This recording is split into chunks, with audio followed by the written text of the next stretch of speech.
হলিউডের জনপ্রিয় cinema the intern এর হিন্দি রিমেক থেকে নিজেকে সরিয়ে নিলেন দীপিকা পাড়ুকোন।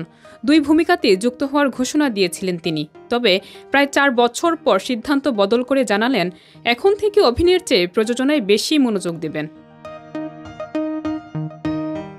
সংবাদ মাধ্যম মিডডে জানিয়েছে দীপিকা শুধু প্রযোজক হিসেবে এই প্রজেক্টে থাকবেন এবং সৃজনশীল বিষয়গুলো দেখভাল করবেন। তার জায়গায় নতুন অভিনেত্রী নেওয়া হবে। অমিতাভ বচ্চন থাকছেন রবার্ট ডি নিরো অভিনীত মূল চরিত্রে।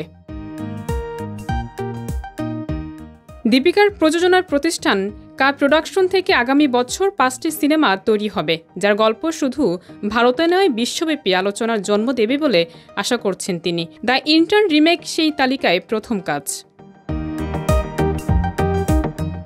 এর আগে এই প্রতিষ্ঠান থেকে ছপ্পাক ও 83 মুক্তি পায়। সিনেমা 2টি মুক্তি পেয়েছে 2020 ও 2021 সালে।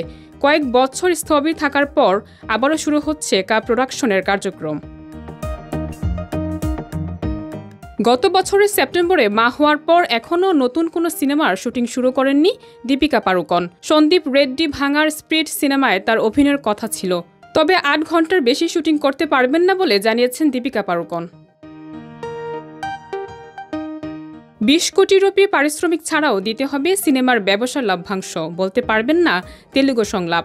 এসব শর্ত দেয়ায় দীপিকাকে বাদ দেন নির্মাতা। বিষয়টি নিয়ে তখন ব্যাপক সমালোচনা হয়েছিল। এরপর দীপিকা যুক্ত হয়েছেন অ্যাটলের নতুন সিনেমায়। শাহরুখ খানের সঙ্গে কিং সিনেমাতেও দেখা যাবে তাকে।